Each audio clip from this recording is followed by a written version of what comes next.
Welcome to the Martin Bailey Photography Podcast. It's July 6, 2020, and this is episode 710.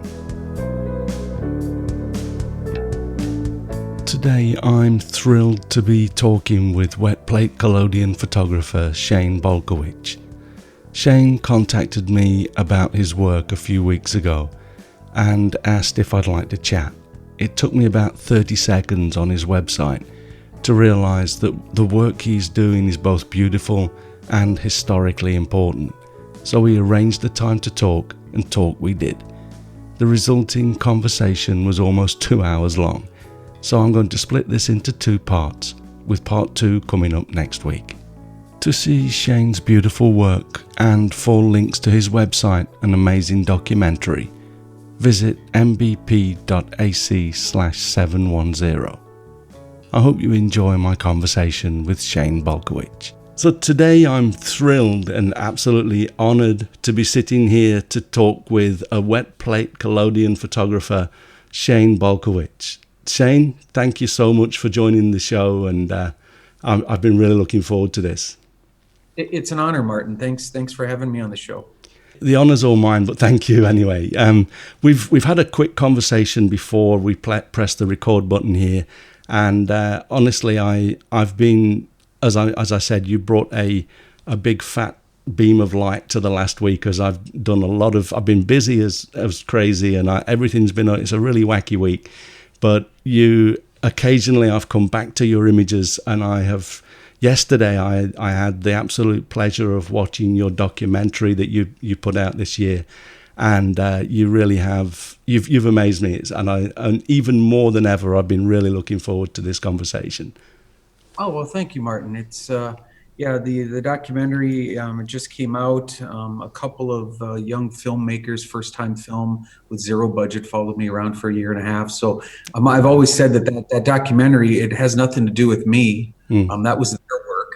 They were just following me around, documenting my work. But the documentary, I had really nothing to do with. It was in the can before I got to even see any of it. So wow, they did an amazing job. And so we'll talk a little bit more about it. And I will put links into the show notes, and the show notes for the episode will all be at and Shane's 10 images of Shane's are all going to be at mbp.ac/710, and we'll get into all of that. We've got a great conversation lined up.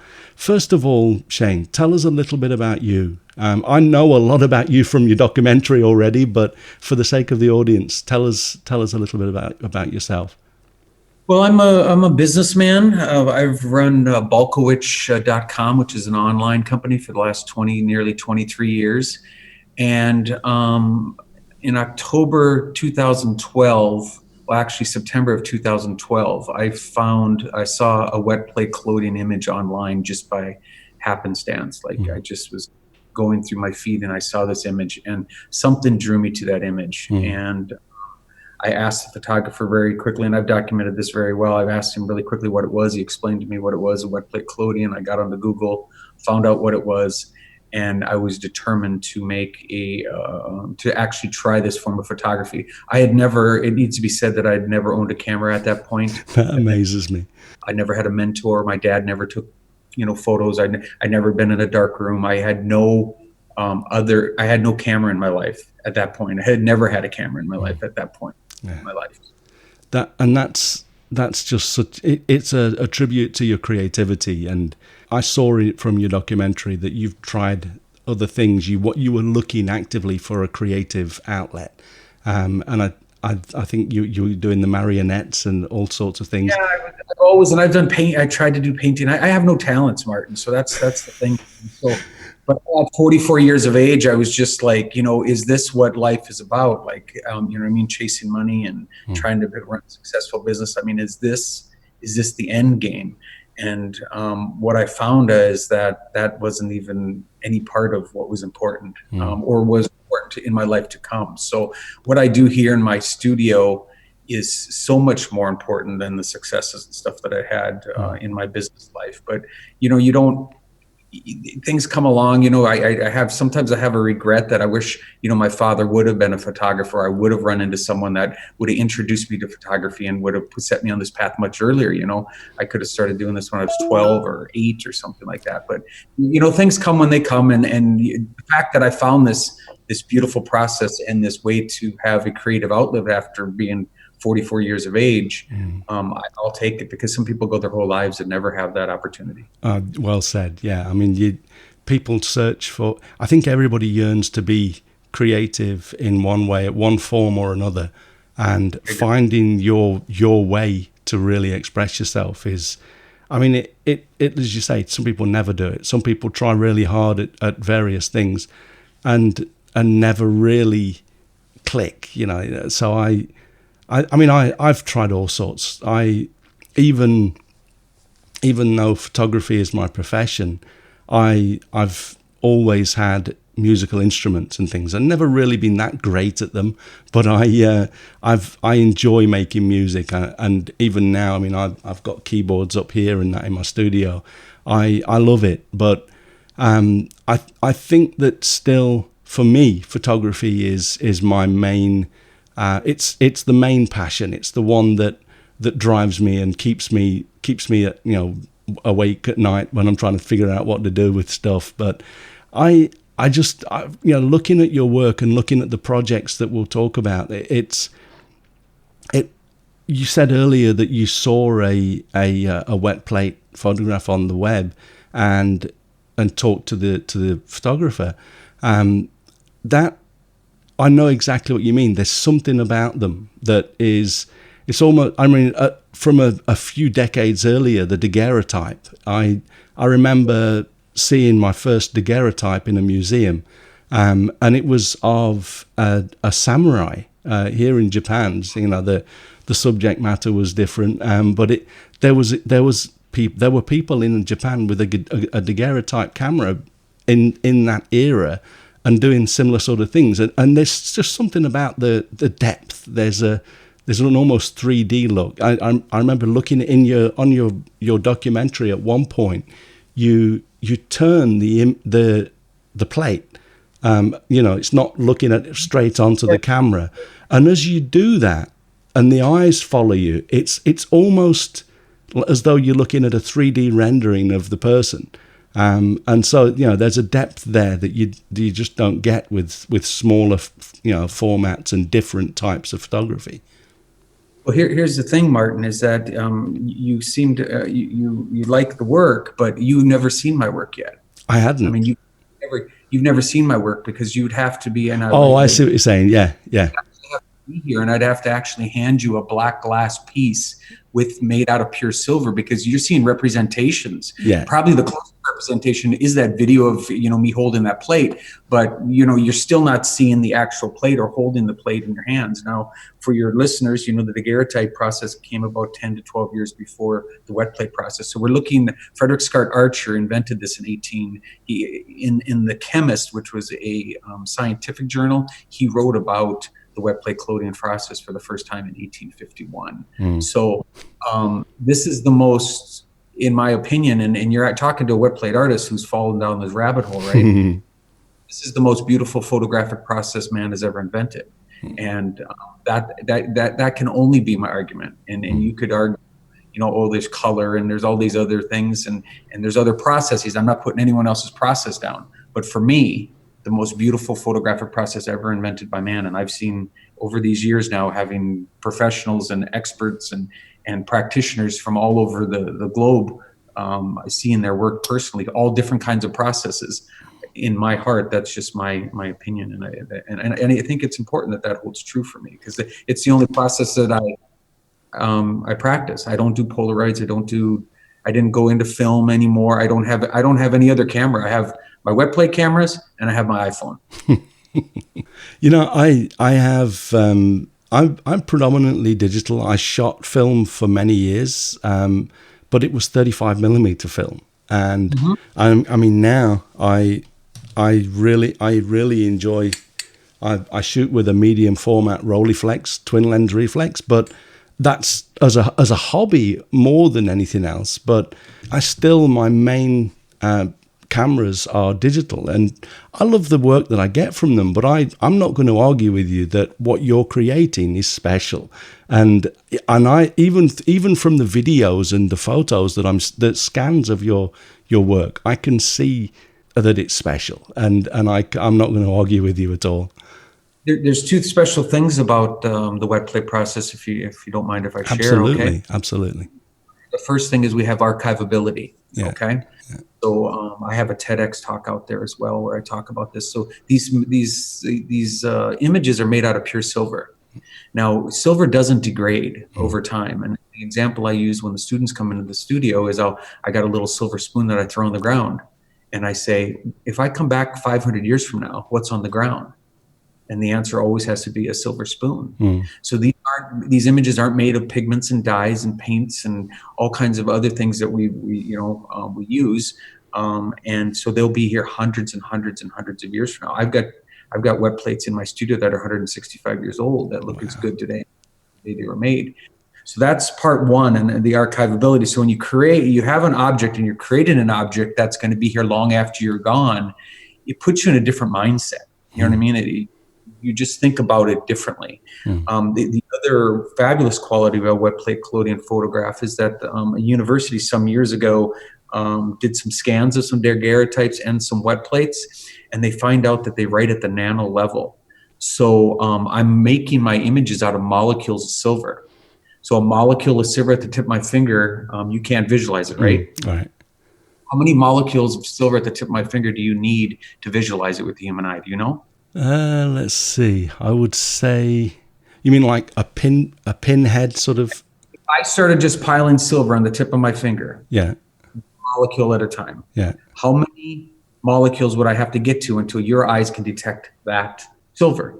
I don't know how big silver is molecularly, but you were talking about a 30 microns or so, which is 2 billion. 2 billion. You need 2 billion you need 2 billion molecules of silver to actually detect with the human eye. My images are made of those molecules of silver. So I'm writing in the molecules of silver. The film process and stuff like that back in the 50s and so forth, there's like chunky silver making up those images because you can see the grain. I mean, like the magnifying glass, you can see the grain of on a negative from film, right?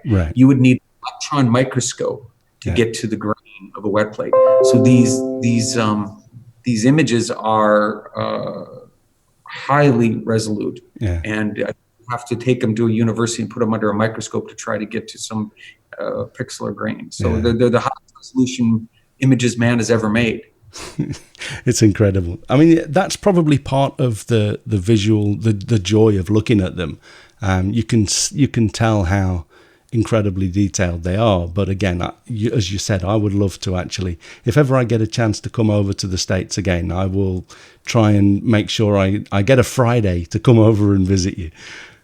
That would be amazing, Martin. And you'd come in here, as many photographers have, and you'd just spend the day and we'd create together. I'm booked out about 7 months for my Friday sessions right now, I'm sure. The pandemic, and I'm trying to play catch up because my Native American series, I lost about 20 sitters. I had to cancel those, so I'm trying to play catch up, just like everyone is. Yeah. Well, I mean, that's all amazing stuff. I did think of one thing. I mean, you mentioned grain. Even with these medium format 6 by 6 centimeters, which again is tiny compared to the plates that you're processing, but I try to work with processors that give me as little grain as possible because I don't like to see the really big chunky grain.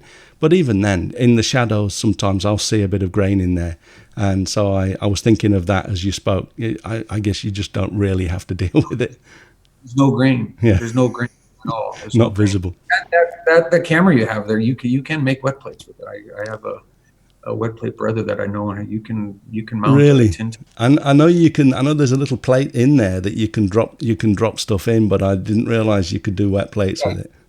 You absolutely. I would love to try them, but I don't have the patience that you have. I mean, you've perfected the art. I would love to try it, but I think that you know, hats off to you for doing that as your entire and I can understand why. I'm not knocking you in any way. I think it's but your patience is a tribute to your creativity. There's only about 1,000 of us in the world that practice. I mean, you know, there's 8 billion people, so I've always joked that there's more underwater basket weavers in the world than there are wet plate. It's brilliant. So I have a few questions that I'll drop into the blog post as well, just to sort of let people see the main topics that we talked about. But you know, so as I said, I found it amazing that this was your first venture into photography, and you know, the fact that you've only been doing it 8 years in the scheme of things is a tiny amount of time. If you just let me sort of talk through this to recall and correct me on anything, but you started doing it as a business 4 years ago. Was that, did you say? No, I've been doing it. I mean, it's really not a business. It's not a hobby. It's not a business. It's just, it's a CEO of a company that is trying to escape the rigors of being the CEO of a company. As you can imagine, an online company, there's a lot of change. And I mean, 23 years for an online company to be around is, I mean, this is 1998. I mean, nobody had the internet in 1998. I mean, very few people had the internet. So I've been doing this company for that long. So this has nothing to do with money or anything to do with any of that. It's just a drive that I have. So the last thing that I needed, I was running away from a company. When I'm creating. So the last thing I needed was invoices and all that stuff. So it's been more of a passion, and people, I don't know if you could walk into my studio and say that this is, just something that I'm playing around with. I mean, it's not a hobby. That word does not do justice to what I see that. Yeah. My heart. I mean, people can say, "Oh, well, that's his hobby because he doesn't make any money at it or anything like that." That's not the case. That's great. I don't. But hobbies, we need to find another word for hobby, because that definitely does not suit what I'm doing. Yeah, and pastime doesn't even.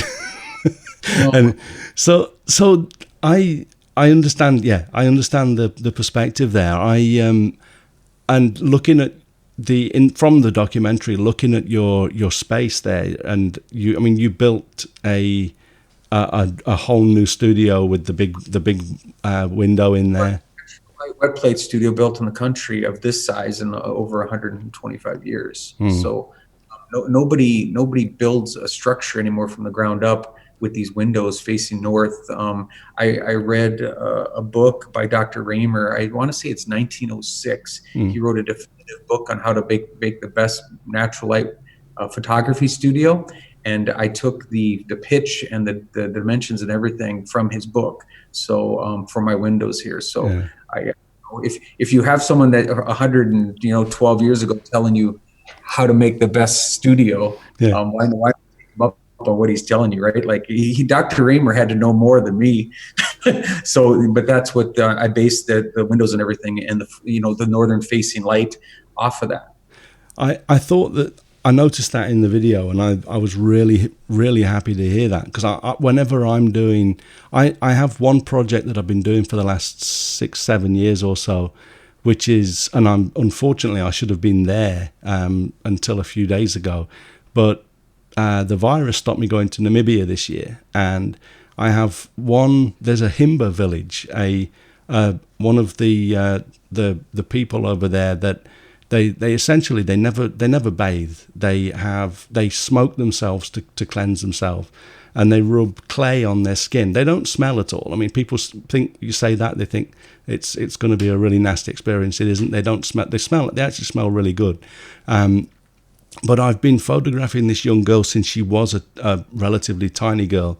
Now she's a young woman. And the thing that popped into my mind when I saw you talking about the north-facing windows is that I always take her with, I mean, for me, I've got a group of photographers with me and we all photograph her, but we take her into a small mud hut with a door that's about probably 3.5, 4 feet high. And I always take her to a hut that's got a north-facing door. And just because I don't want hot sunlight streaming through it, it's got to be reflected off stuff. So that was something that made me smile to myself as well. Beautiful light. And I tell the students here too, because I have the students from the university and the junior college come out about 6 classes a year. So I tell them, you don't need this elaborate studio. Just find a building, go on the northern side. And we should tell your listeners as well that we're talking about this northern light. That doesn't always apply. That's to say, if you are in the southern hemisphere, you have to, what you're trying to do is you're trying to escape the direct sunlight. Exactly. Yeah, and I had people that were arguing with me that said, you have to, why do you have those windows on the north side that should be on the south side facing the sun? It's like, hold on a moment. Dr. Raymer told me, and I had heard from other people as well, that you want this referred light. You do not never want direct, harsh light. And it's the most people walk into my studio, and that's the only windows in this building are those windows. It's like the most glorious. It's almost like the the golden hour all the time. I'm with you. So it's rather fabulous. So again, I don't pretend to understand these things back when I was doing these. I understand these things now. Mm-hmm. But when you're trying to build this studio and you're trying to figure out what to do, I actually went to the 4 corners of this studio with a compass and made sure that this building is true north, as true north can get. And even with that, sometimes there's about a 2-week period in the year where a couple of sunbeams will hit up on the top rafters. Time natural light, direct natural light ever comes in here, so it's rather fabulous. Wow. And that sort of leads me to another question that I had. How long did it take you? Because you obviously you've put a lot of effort into researching and becoming proficient and then excellent at what you do. How long was it from the moment you realized you wanted to start to shoot these wet plates? How long did it take until you were able to sort of start and make them in a way consistently and in a way that you felt happy, that you felt you were really starting to achieve it? How long was that process roughly? Well, I'm still in that process of where I feel like I'm still obviously trying to achieve this, but it was 45 days from deciding that I was going to do it. I had to figure out how. I had a camera made for me by Star Camera Company. I didn't know what does a darkroom need. Like I knew trays. I watched some videos. I needed some bottles to hold my chemicals. I didn't know anything. So it was about 45 days until I made that first plate on October 4th, 2012 with my brother Chad. When did I here's the other thing is the game plan was never to make work for anyone else. Like I was doing this for myself. Like this wasn't, there was no way anyone was going to have an interest in what I was doing in my back warehouse. I mean, when I started, it was a corner warehouse with no windows at all. And I had these lights and I didn't have a separate dark room. So my sitter would actually be in the dark room. I'd have to turn the lights off on them and they'd see the red lights and I'd over there loading up the plate and doing everything in safe light. And then I turn the lights back on. So my dark room was my studio. That is just a very, very strange thing, but I was able to create. And I don't know.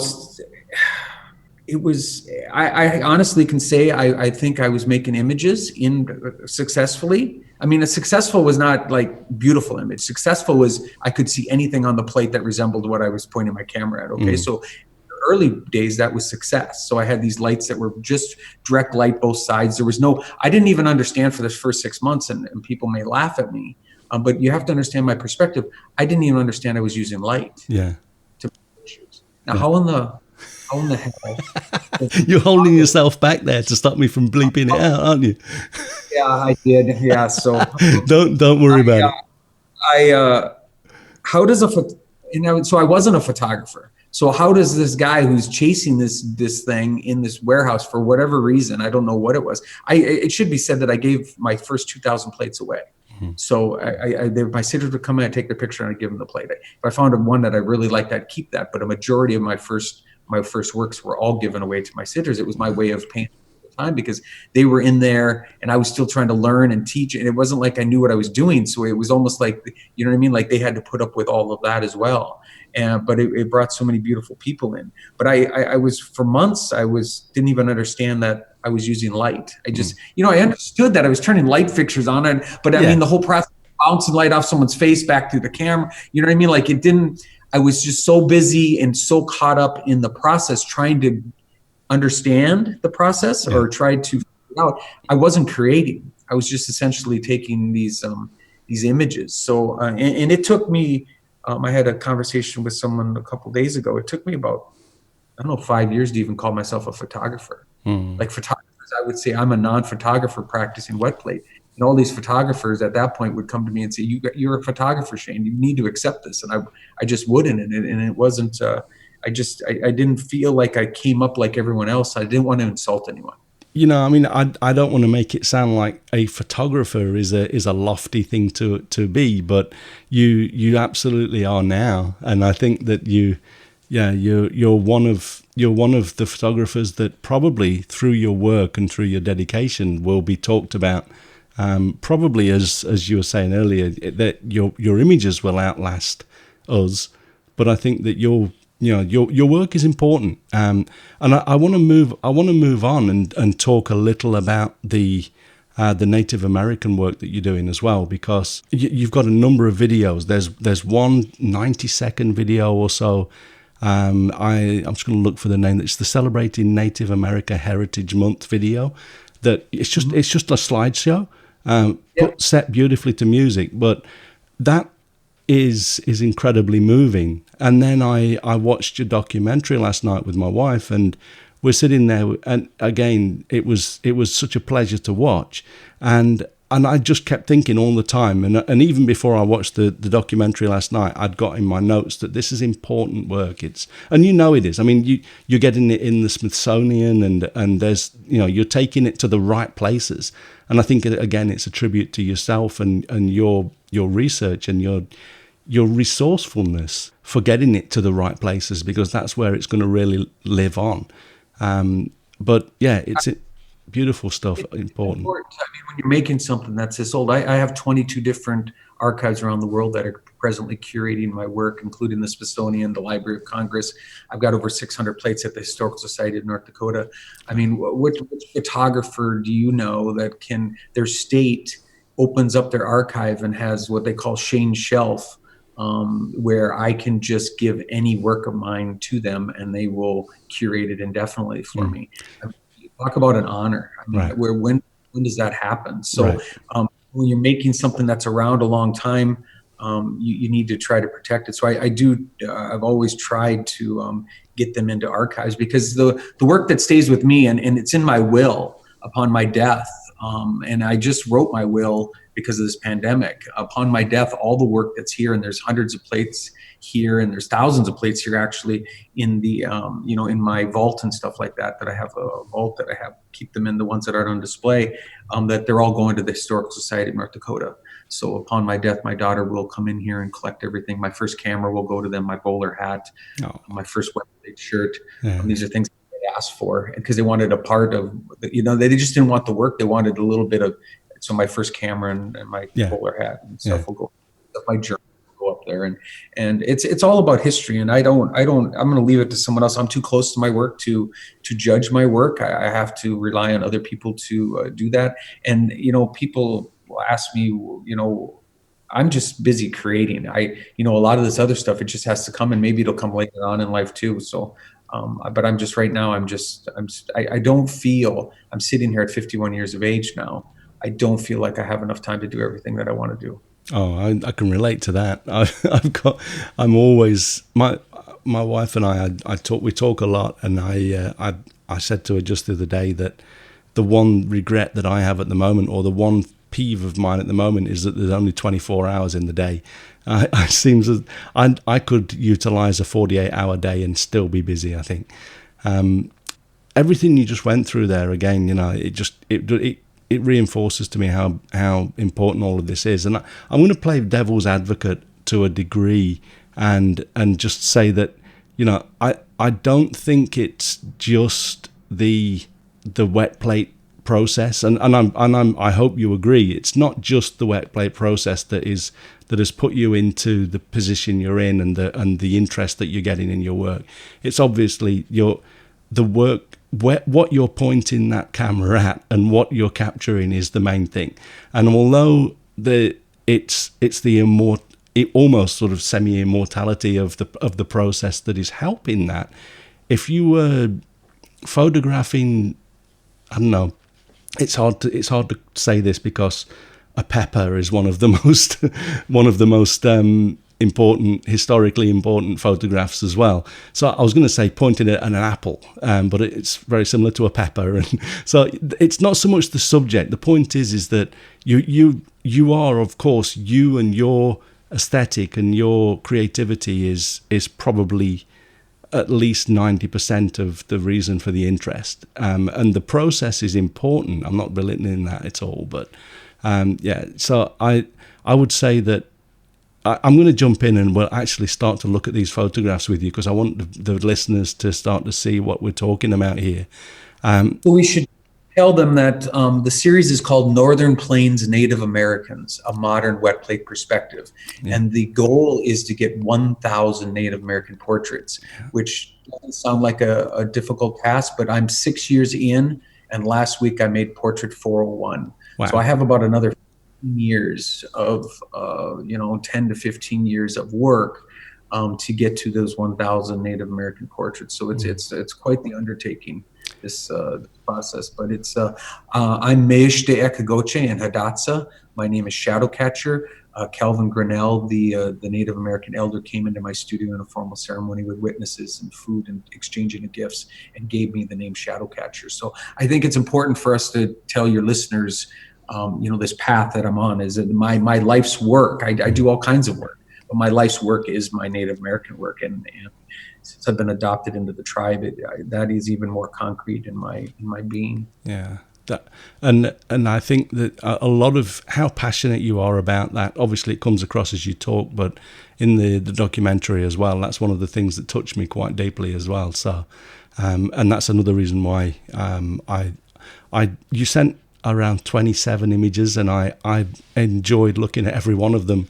But I've selected mainly Native American shots to talk about because I don't know, I find that they touch me slightly deeper than some of the other work. It's all beautiful.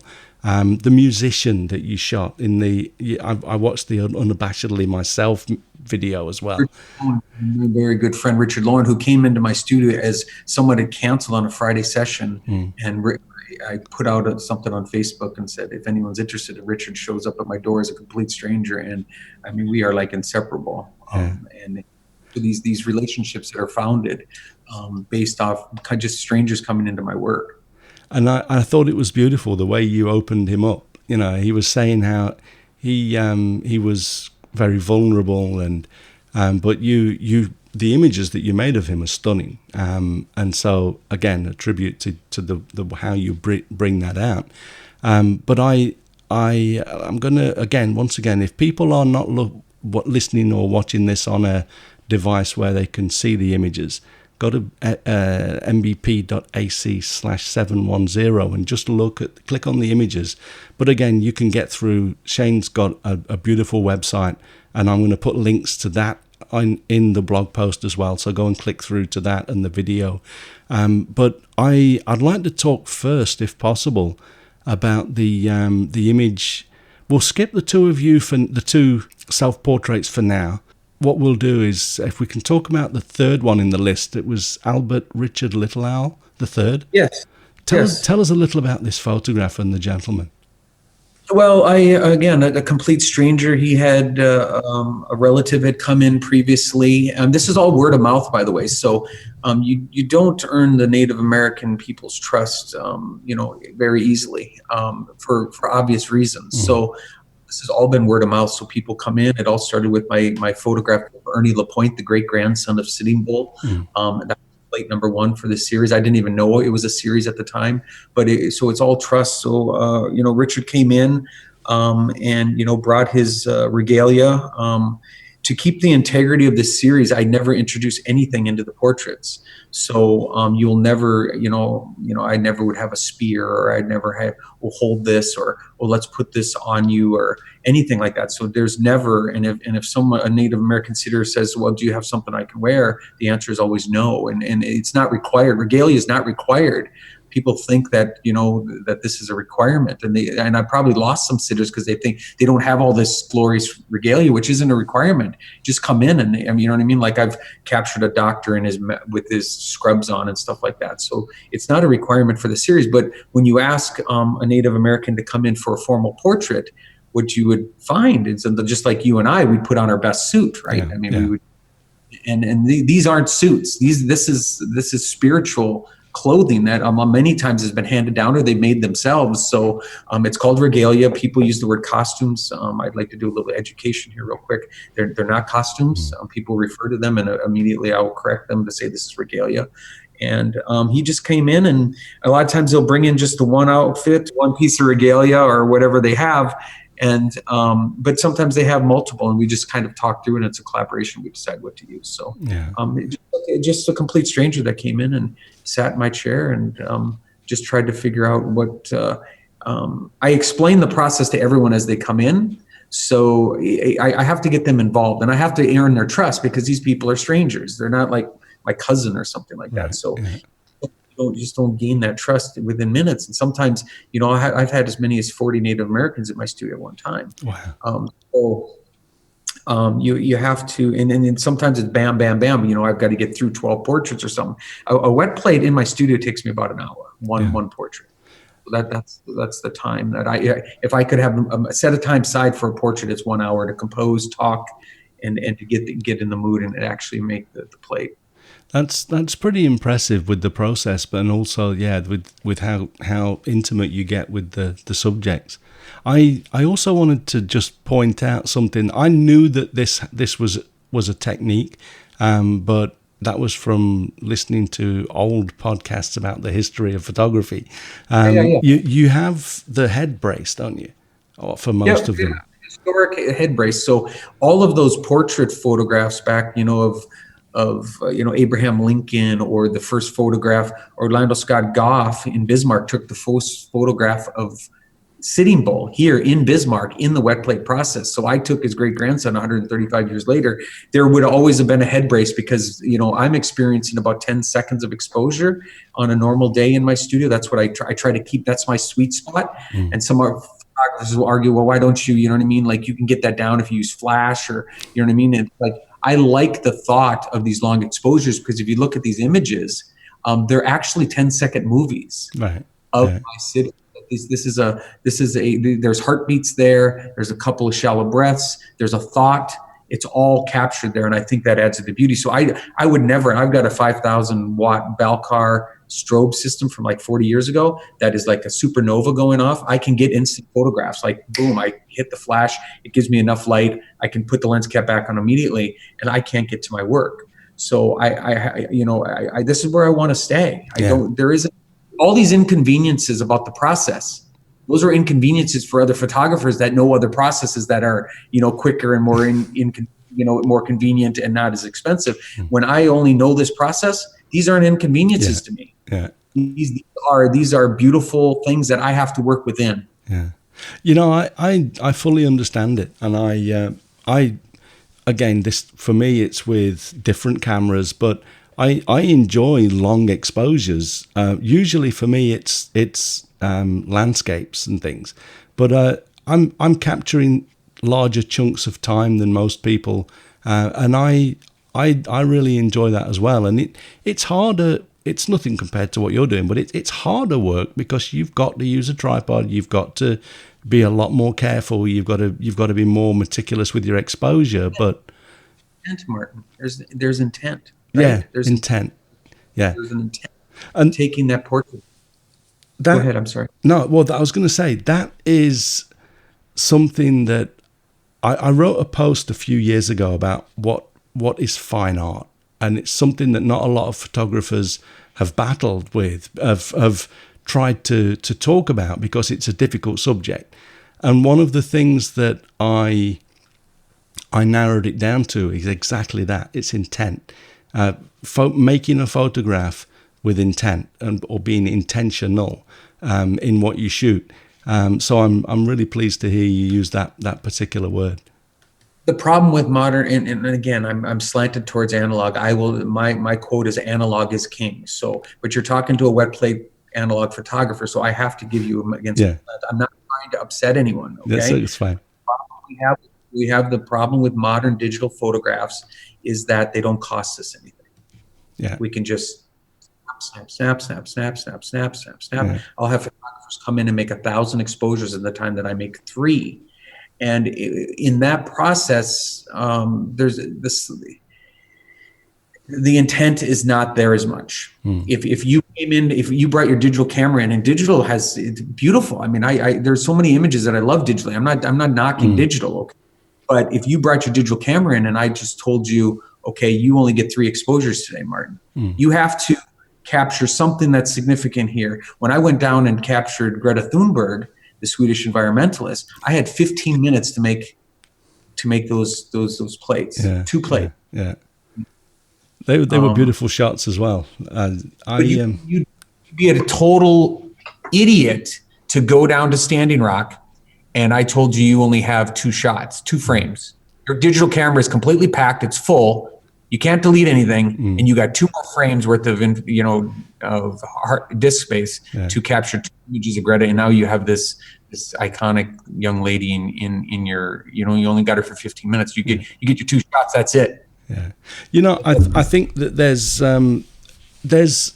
a difference. I think there are certain photographers are less intentional, and I've always been one that does shoot more with intent. And for me, I would have no real problem with that. That I enjoy, like I say, I mean, last Friday, a week ago, I took this the rollie out with 1 roll of film and did a quick 12 frame project, and I regretted shooting the 12th frame of what I did because I wanted something else for it, but that's about it.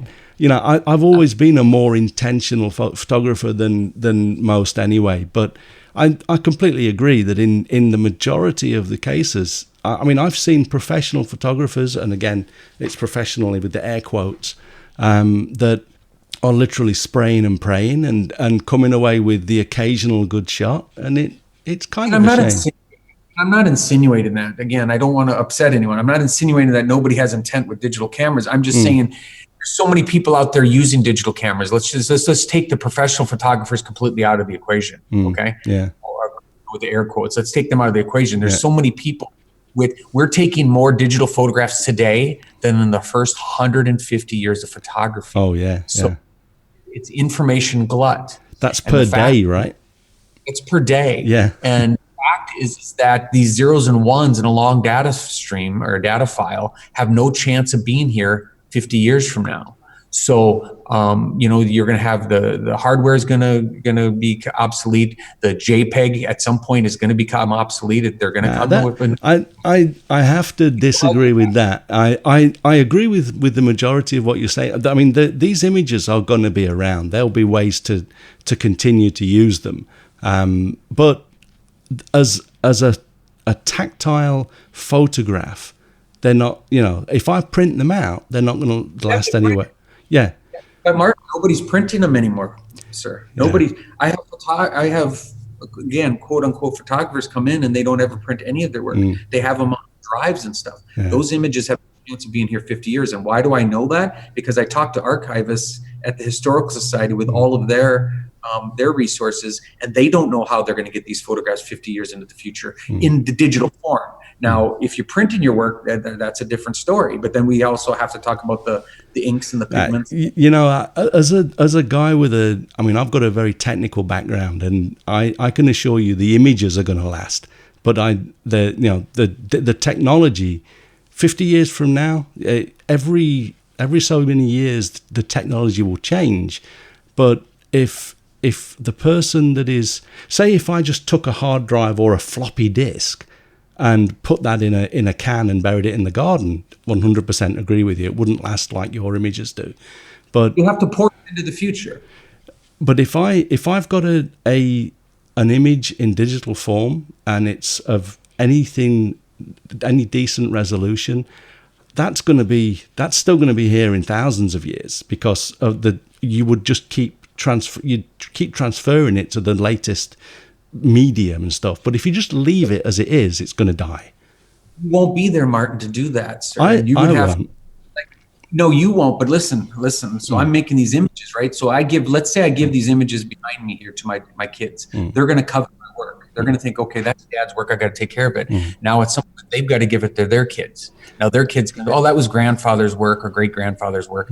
At some point, nobody cares. Yeah. The fact is, you have to continue to port these things. So my point is that if you're making images that are important, and they're digital, get them into analog.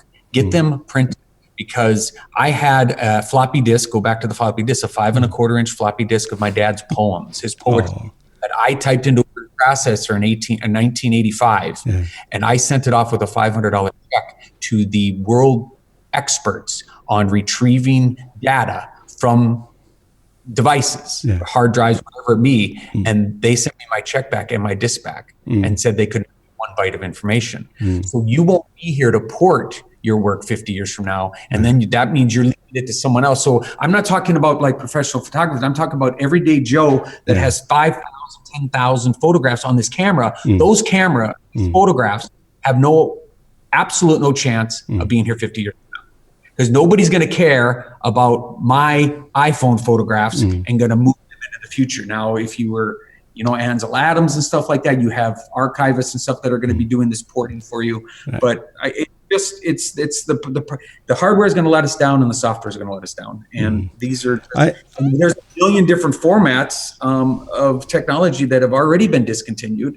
There's a website out there that will show you all the different mediums and formats and that have already been discontinued, and that you're only talking 30 years. Yeah, well, we're going to have to agree to disagree and move on, because it's I know what I know about the technology. You know what you know about your art. So we'll move back into the Native American shots. Let's take a look at the fourth one on the list, which was Dean Dedman Jr. Can you tell us a little bit about this shot? Dean just came in. This is just taken. What was that taken? Just back in May. So that was only a month ago. Oh, wow. Dean was down at the Dakota Access Pipelines, and he's an artist himself. He's got a couple of books, but he is a drone artist. Wow. So he was on a DAPL, the Dakota Access Pipeline, the protests. He was down there on the front lines as a water protector, documenting. There's a shot where the sheriff, there's this very famous shot of a sheriff pulling out a shotgun and shooting a drone out of the air. Yeah. That was Dean's drone. Oh, that wow. was shot out of the air. So the police did not appreciate the Native Americans had some technology at their disposal that the police officers were not expecting, and they actually shot his drone out of the air. Which what right does that? That's personal property. So how can that ever be right? Yeah, and how can they be so?